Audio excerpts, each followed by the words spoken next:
ఓం సాయిరామ్ సమర్థ సద్గురు సాయినాథ్ మహారాజ్ కి జై. మన సాయి బిడ్డలందరికీ నమస్కారం ఫ్రెండ్స్. ఎలా ఉన్నారండి? ఏం చేస్తున్నారు? అందరూ కూడా మన సాయినాథుని దయ వలన సుఖంగా సంతోషంగా ఆయురారోగ్యాలతో ఉండాలని, సాయినాథుడు మన కోరికలన్నీ తీర్చేయాలని సాయినాథుని తరపున మీ తరపున అందరికీ కూడా నేను మనస్ఫూర్తిగా కోరుకుంటూ బాబావారికి మరి మన సాయినాథుడు శరీరంతో ఉండగా ఒక రోజు 2 రోజులు షిరిడీలో ఉన్నారా? కాదు కదా, 60 సంవత్సరంలో ఉన్నారు. శరీరంతో అక్కడే తిరిగారు, అదే ప్రదేశంలో తిరిగారు. లక్షల మంది సాయినాథుని చూశారు. వేరు వేరు ప్రదేశాల నుంచి వచ్చారు కదా.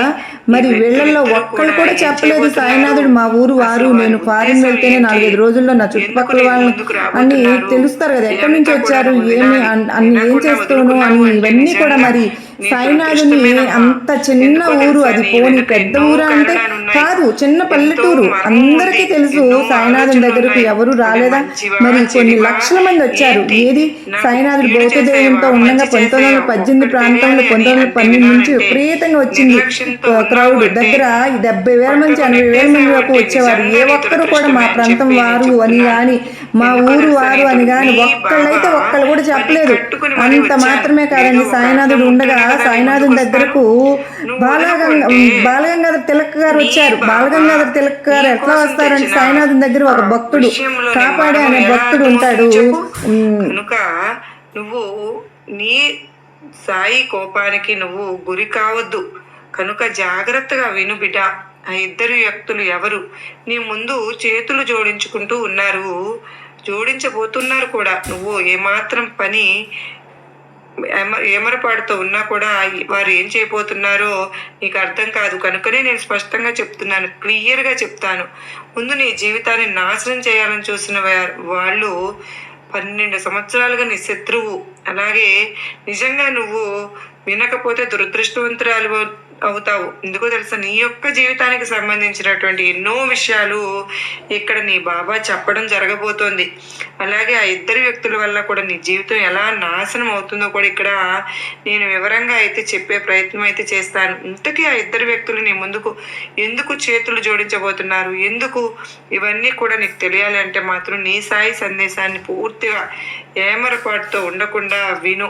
నీ జీవితానికి నీ భవిష్యత్తుకు సంబంధించినటువంటి ఎన్నో రహస్యాలు ఇందులో ఉన్నాయి. కనుక జాగ్రత్త అంటూ సాయినాథుడు ఈరోజు ఒక నిగూఢ అర్థం దాగున్న సందేశంతో వచ్చారు ఫ్రెండ్స్. ఎందుకు సాయినాథుడు ఇలా అంటున్నారు, అసలు బాబావారి మాటల్లోని అర్థం ఏంటి, ఆ ఇద్దరు వ్యక్తులు ఎందుకు మీ ముందు చేతులు జోడించబోతున్నారు అనేది మనందరికీ తెలియాలి అంటే తప్పకుండా మొత్తం కనుక బాబావారు చెప్పే సందేశాన్ని మనం వినగలిగితేనే మనకు దానిలో ఉన్నటువంటి నిగూఢ అర్థం తెలుస్తుంది.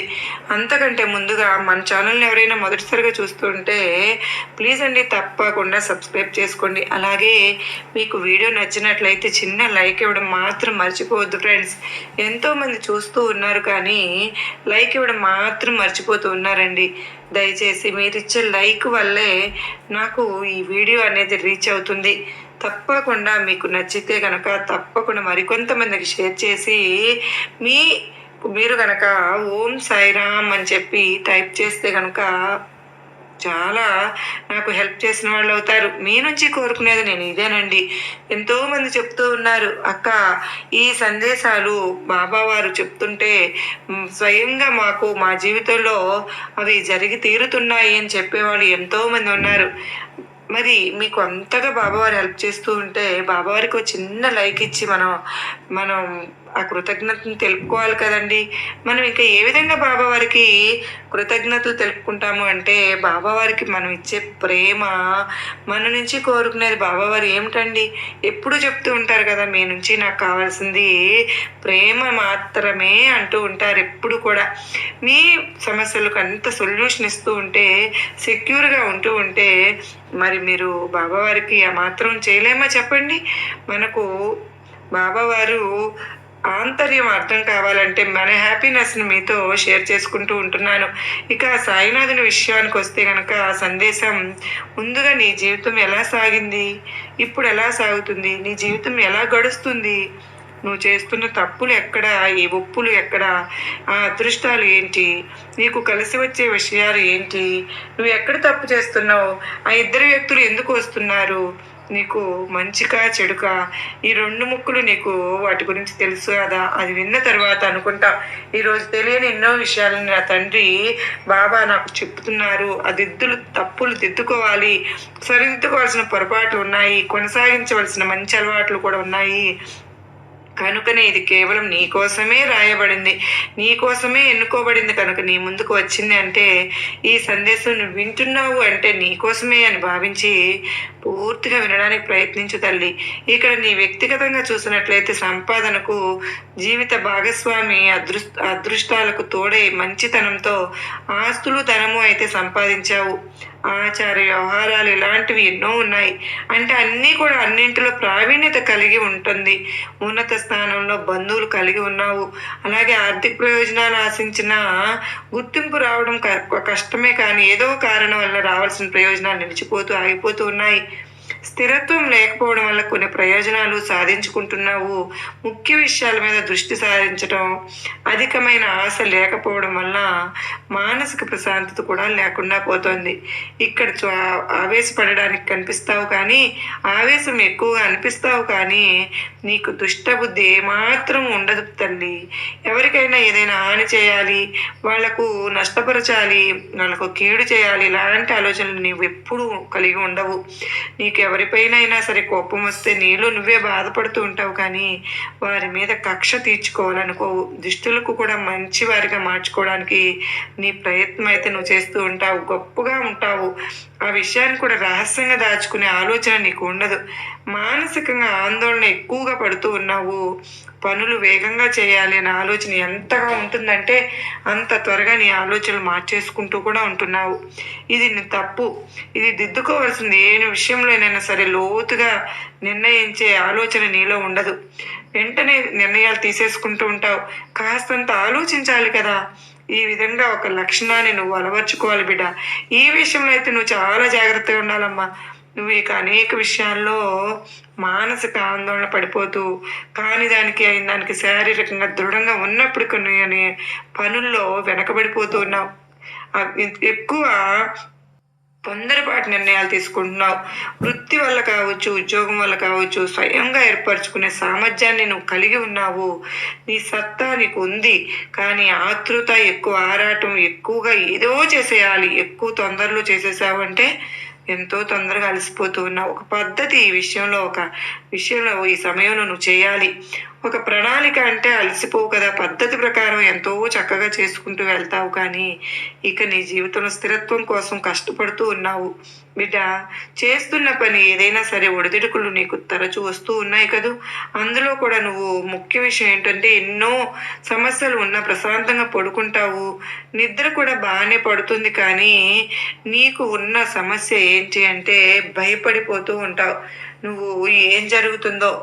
ఇంకొకటి ఏంటో తెలుసా, నీలో మార్చుకోవాల్సింది, ఇప్పుడు ప్రస్తుతం జరుగుతుందా, ఇప్పుడు డబ్బులు వస్తున్నాయా, ఈ రోజుకు గడిచిపోతుందా లేదా, ఇంతవరకే నువ్వు ఆలోచిస్తున్నావు. ఈ రోజు గురించి ఆలోచిస్తున్నావు, రేపటి గురించి ఆలోచించట్లేదు. అంటే ఒక శాశ్వతమైనటువంటి ఒక జీవనాధారం గురించి, ఒక సంపాదన గురించి, ఎక్కడైనా పెట్టుబడి పెట్టాలన్నా, కాస్తంత డబ్బులు ఏదైనా పొదుపు చేయాలన్నా, కూడబెట్టాలన్నా దాని మీద ధ్యాస లేదు. భవిష్యత్తు గురించి ప్రణాళిక లేదు. ఈరోజు బాగా డబ్బులు వచ్చాయా, ఈరోజు హ్యాపీగా సంతోషంగా గడిచిపోయిందా, ఇలానే ఆలోచిస్తున్నావు. ఇది ఒక్కటి తప్పకుండా మార్చుకోవాలమ్మా. ఎందుకో తెలుసా, ముందు చూపు మనిషికి ఎంతో అవసరం. నిన్ను, నీ కుటుంబాన్ని, నీ బిడ్డల్ని ఒకరోజు కాపాడుతుంది అదే. ఈరోజు సంపాదించినా, తినేసామా, పడుకున్నామా అంటే కుదరదు కదా తల్లి. ముందు చూపు ఉండాలిగా. భవిష్యత్తు కోసం ఇది మార్చుకో, తప్పకుండా నీకు మంచిగా అవుతుంది. నీ జీవితంలో చూసుకున్నట్లయితే 12 సంవత్సరాల నుంచి శత్రువు నీకు ఇప్పుడు తెలిసిపోయింది కాదు. ఇరుగు పొరుగు వ్యక్తుల, పనిచేసే చోట, వ్యాపారం చేసే చోట నువ్వు చెడు కోరుకునే వ్యక్తులు అయితే ఖచ్చితంగానే ఉన్నారు. గుర్తించలేకపోతున్నావు నువ్వు. ఎందుకో తెలుసా, నీది మంచి స్వభావం. కనుకొని ఇతరులు కూడా అదే విధంగా నిస్వార్థంగా మంచిగా ఉంటారు అని నువ్వు భావిస్తూ ఉన్నావు. కానీ నీ వెనకాలే గోతులు తవ్వుతున్నారమ్మా. తెలుసా నీకు ఆ విషయం? నీ ఆర్థిక పరిస్థితి మెరుగుపడడాన్ని చూసి ఓర్వలేకపోతున్నారు. నువ్వు ఎదుగుతూ ఉంటే చూసి తట్టుకోలేకుండా ఉన్నారు. అనేక రకాల కుట్రలు పన్నుతూ ఉన్నారు. నిన్ను దిగజార్చే ప్రయత్నం చేస్తున్నారు. అటువంటి శత్రువు ఎవరో అయితే నీ జీవితంలో 12 సంవత్సరాల నుంచి ఉన్నారో, ఆ శత్రువు ఎవరు ఈ సమయంలో నీకు ఒక సంఘటన ద్వారా తెలిసిపోయే అవకాశాలు అయితే ఎక్కువగా కనిపిస్తున్నాయి. తల్లి, వారు ఎప్పుడు ఎవరు అని తెలిసినప్పుడు ఖచ్చితంగా నువ్వు జాగ్రత్తలు తీసుకోవాల్సిందే. వారితో సంబంధాలు తెచ్చుకోవాల్సినటువంటి అవసరం లేకపోయినా కానీ వారికి గుణపాఠం వచ్చే విధంగా నువ్వు వారితో ప్రేమగా ఉండాలి. వారి పన్నాగాలు వారికి తిప్పి కొట్టాలి. అయినా కానీ నువ్వు నీ సొంత విషయాన్ని ఎందుకమ్మా ఎట్టి పరిస్థితులను వాళ్ళతో పంచుకోవద్దని చెప్పినా కూడా మారట్లేదు. ఒకవేళ చెప్పుకున్నావు అంటే మాత్రం నీ జీవితంలో నువ్వు ఎంతో తప్పు చేసిన దానివే అవుతున్నావు. తెలిసి ఈ విధంగా తప్పు చేసినట్లయితే మాత్రం కొంతమంది మనస్తత్వం ఏ విధంగా ఉంటుందంటే, వారు ఇది వరకు మోసం చేశారని తెలిసినా కూడా, మన కీడు కోరుకునే వ్యక్తులను తెలిసినా కూడా మళ్ళీ మళ్ళీ గుడ్డిగా ఆ వ్యక్తులను నమ్మిస్తూ ఉన్నావు. ఆ విధంగా నువ్వు తప్పు చేశావు అంటే జీవితంలో సరిదిద్దుకోలేనంటి తప్పు చేసిన దానివి అవుతావు. నువ్వే నీ చేతులారా నీ జీవితాన్ని నాశనం చేసుకుంటున్నావు. నువ్వు నీ సమస్యలను నీ అంతట నువ్వే సృష్టించుకున్న దానివి అవుతున్నావు. కనుక జాగ్రత్త తల్లి. నీ జీవితాన్ని నీకు నేరుగా నువ్వు నాశనం చేసుకున్న దానివి అవుతావు. ఈ అంశాల్లో తగిన జాగ్రత్తలు అయితే తప్పకుండా తీసుకోవాలమ్మా. ముఖ్యంగా మరొక 2 రోజుల్లో నీ జీవితానికి సంబంధించినటువంటి సంఘటనలు జరిగే అవకాశాలు అయితే ఎంతో ఉన్నాయి. ఈ సాయి కళ్ళకు కనబడుతూ ఉన్నాయి. కనుకనే నీ శత్రువులు ఎవరు నీకు అర్థం అవడానికి ఒక పెద్ద సంఘటన జరిగే అవకాశాలు కనిపిస్తున్నాయి. ఆ సంఘటన ద్వారా నువ్వు అర్థం చేసుకుంటావు కూడా. అంటే ఎవరి దగ్గర నీ గురించి చెడుగా ప్రచారం చేశారో ఆ విన్న వ్యక్తి నీ దగ్గరకు వచ్చి ఆ విషయాన్ని నీకు తేటతెల్లం చేస్తారు. అంటే నీ దగ్గర మంచిగా ఉండి నటిస్తూ మూడవ వ్యక్తి దగ్గరకు వెళ్ళి నీ గురించి చెడుగా ప్రచారం చేస్తూ అప్రచారాలు చేస్తూ ఉన్నారు. అలా ఎవరి దగ్గరికైతే వెళ్ళి చెప్పారో ఆ మూడో వ్యక్తి నేరుగా వచ్చి నీతోనే చెప్తాడు పలానా వ్యక్తి అని. జాగ్రత్తగా ఉండు. కుట్రలు పడుతున్నారు, నువ్వు చెడును కోరుకుంటున్నారు అని విషయాలు కూడా నీకు నిజాలు ఆ వ్యక్తి వచ్చి నీకు చెప్తారు. అంటే గుడ్డిగా నమ్మిన వ్యక్తులో వారి వల్ల నువ్వు మోసపోయావు అని ఈ నెలలో ఏదో ఒక పెద్ద సంఘటన ద్వారా అర్థం చేసుకునే అవకాశాలు ఎక్కువగా ఉన్నాయి. అయితే ఈ ఇద్దరు వ్యక్తులు కూడా మళ్ళీ ఖచ్చితంగా నీ దగ్గరకు వచ్చి చేతులు జోడించి తీరుతారు. ఇక నీకు తిరుగు అనేది ఉండదు. ఇప్పుడు దాకా ఎవరినైతే నిన్ను హేళన చేశారో, ఎవరైతే నీ పతనాన్ని కోరుకున్నారో, ఎప్పుడు చూసినా నిన్ను అవమానం పరిచారో, ఇప్పుడు స్వయంగా వాళ్ళే వచ్చి నీ ముందు కూర్చుని చేతులను జోడిస్తారు. ఇక్కడి నుంచి నువ్వు చెప్పినట్లే చేస్తామని కూడా అంటారు. కానీ ఇక్కడిక్కడే నువ్వు జాగ్రత్త పడాలమ్మా. ఆ ఇద్దరు వ్యక్తుల గురించి నువ్వు చాలా దూరంగా వెళ్ళాలి అంటే వాళ్ళను నీ జీవితం నుంచి బయట పడేసేయాలి, తోసేయాలంతే. నీ జీవితంలోకి వాళ్ళు వచ్చి ఎంత క్షమాపణ అడిగినా, ఎంత చేతులు జోడించినా, మోకాళ్ళ మీద కూర్చున్నా సరే నువ్వు దగ్గరకు రానివద్దు. వాళ్ళకి ఎటువంటి సహాయం అనేది చేయవద్దు. నువ్వు చాలా ఉత్సాహంతో ఉండి నీ పనులన్నీ చకచక చేసేసుకోవాలి అని అన్నీ నీకు అనుకూలంగా ఉన్నాయి. ఇక ఇప్పుడు నువ్వు అన్నీ ఉన్నాయి కనుక కదా నాకు వాటంతట అవే జరిగిపోతాయి కదా బాబా, నేను ఇంకా ప్రశాంతంగా ఉంటాను అని అనుకుంటే మాత్రం తప్పే. ఎప్పుడు కూడా నువ్వు అనుకోవద్దు. నువ్వు ఏదైతే కష్టపడతావో దాన్ని చూసి పరిస్థితులు, దైవశక్తి, సాయి శక్తి అన్నీ కూడా నీకు ఫలితం మరింత అనుకూలంగా రెట్టింపుగా ఉండేలాగా చేస్తాను. పరిస్థితులన్నీ బాగున్నాయి కదా, నేను తినేసి కాలు చాపుకొని కూర్చుంటాను, పడుకుంటాను అంటే గాలిలో నుండి బూడిద కూడా రాదు. జాగ్రత్త. నీ కష్టం చేయి, ఆ పైన ఫలితం నువ్వు ఆశించు. ఏది కావాలో నీకు ఏమి ఇవ్వాలో నీ బాబాకు తెలియదా? ఇస్తాను. ఆ సమయంలో నీలో ఉన్నటువంటి ఈ సోమరితనాన్ని విడిచిపెట్టి చక్కగా నీ పనులు నువ్వు చేసుకుంటూ పోతూ ఉంటే ప్రతి ఒక్కటి కూడా నీకు చాలా మంచి జరుగుతుంది. అలాగే ఎవరో ఇద్దరు వ్యక్తులు బాగా నీకు దగ్గరగా సన్నిహితంగా ఉన్నారా, వాళ్ళే నీకుతో స్నేహంగా ఉన్నవాళ్ళే, బాగా నమ్మిన వాళ్ళే ఉన్నవాళ్ళు ఇంతకుముందు నీ జీవితంలో ఉన్నారు. కానీ నీకు అవసరం వచ్చినప్పుడు మాత్రం వాళ్ళు వదిలి వెళ్ళిపోయారు. వాళ్ళని గుర్తుపెట్టుకో తల్లి. ఇటువంటి వాళ్ళ నీ జీవితంలో ఎవరున్నారు ఒకసారి గమనించుకో, గుర్తు చేసుకో. ఈరోజు మళ్ళీ కూడా మంచిగా ఉందని చెప్పి తిరిగి కాళ్ళు పట్టుకోవడానికి నీ దగ్గరకు రాబోతున్నారు. అయితే నువ్వు ఏమాత్రం కూడా వారిపై కరుణ అనేది చూపించొద్దమ్మా. ఇటువంటి పరిస్థితుల్లో నువ్వు వారిని మళ్ళీ చేరదీశావు అంటే మాత్రం నీ నాశనాన్ని నువ్వే కోరుకున్న వ్యక్తి అవుతావు. ఎందుకో తెలుసా, డబ్బు కోసం మనిషి దగ్గర ఉండడం, డబ్బు లేనప్పుడు వదిలి వెళ్ళిపోవడం, ఇటువంటి వాళ్ళు ఎప్పుడు కూడా ప్రమాదకరమే కదా. స్వార్థపరులు కనుకనే నువ్వు వారిని గుర్తుపెట్టుకో. ఇక రెండవ వ్యక్తి ఎవరో కాదు, నీ బంధువుల్లోనే ఉన్నారు. వాళ్ళు కూడా ఎవరో ఎప్పుడు కూడా నీతో పొగుడుతూ నిన్ను నీ వెనకాల గోతులు తీస్తున్నారు. అయితే ఈ ఇద్దరు వ్యక్తుల వల్ల గతంలో నువ్వు ఎలాంటి సమస్యను ఎదుర్కొన్నావు ఒక్కసారి గుర్తు తెచ్చుకో. వాళ్ళు మళ్ళీ తిరిగి నీ దగ్గరికి వస్తున్నారు అంటే వాళ్ళను మాత్రం దగ్గరికి చేరనివ్వవద్దు. ఇక్కడ నేను చెప్పినటువంటి జాగ్రత్తలు తీసుకుంటూ ఉంటే కనుక, నీ బాబా మీద నమ్మకం పెట్టుకుంటే, నీ ప్రోత్సాహంతో నీ పనులు నువ్వు చేసుకున్నావు అంటే తప్పకుండా నీకు బాగుంటుంది. పక్క వాళ్ళ మీద అసలు ఆధారపడనే వద్దు. ఇక్కడ నేను చెప్పిన విధంగా నడుచుకుంటే నీ జీవితం అంతా కూడా అద్భుతంగా మారిపోతుంది. నీకు తోడు నేనుంటాను. దానివల్ల నీకు ఉన్న కష్టాలు, నువ్వు పడ్డ కష్టాలు, నష్టాలు, నువ్వు అనుభవించిన బాధ, కన్నీళ్ళు, దరిద్రం, ఆర్థిక ఇబ్బందులు, మానసిక క్షోభ ప్రతి ఒక్కటి కూడా దూరమైపోతాయి. నీ కష్టాలన్నీ కూడా తీరిపోతాయి. అలాగే ఇద్దరు ఆడ మనుషులు, మగ మనుషులు నీ జీవితంలో ఎప్పుడు కూడా నీ వెంట పడుతున్నట్లుగా నీకు అర్థమవుతుంది. కానీ నువ్వు గుర్తుపట్టలేకపోతున్నావు, మళ్ళీ మర్చిపోతున్నావు. ఎందుకంటే నీ మనసు అంత మంచిది కనుకనే మర్చిపోతున్నావు. కానీ వాళ్ళు మాత్రం నీ జీవితం ఎప్పుడు కూడా వెంటబడుతున్నారు. అయితే అయినప్పటికీ కూడా వారి మూలంగా నీకు మంచి జరిగే అవకాశాలు అయితే ఎక్కువగానే ఉన్నాయి.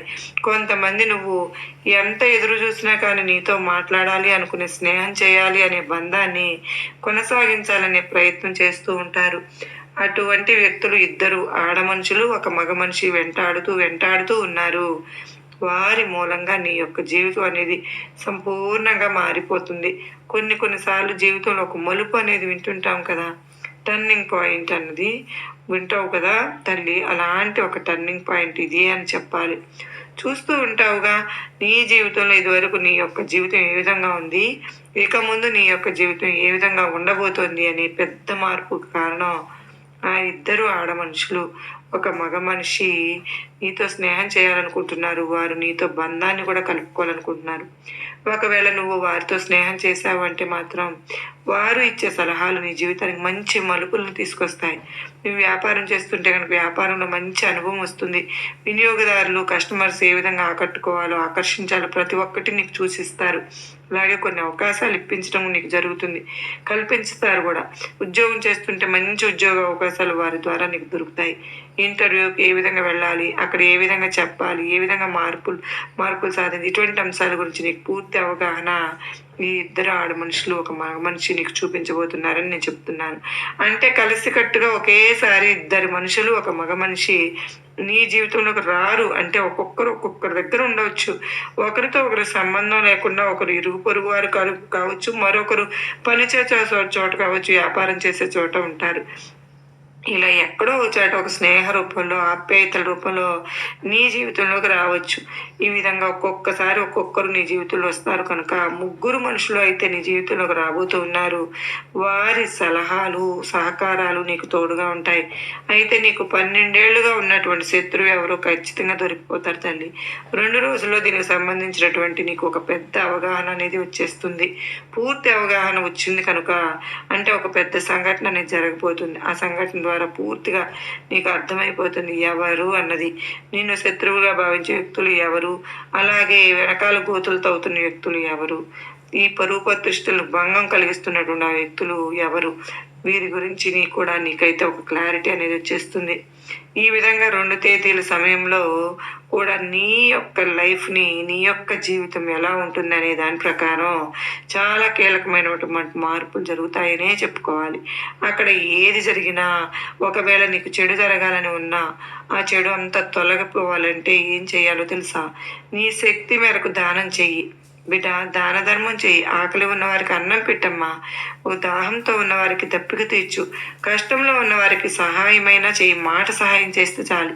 పలకరింపు అయినా కూడా పలకరించు. అదే ఆ సమయంలో వారికి ఓదార్పునిస్తుంది. అదే జీవితంలో మరిన్ని ఫలితాలను పొందాలి అని అంటే కనుక ఒక్కసారి గోమాత దగ్గర ఎక్కడున్నా కూడా ఏదైనా సరే తినిపించి ఒక్కసారి తిరిగిరా.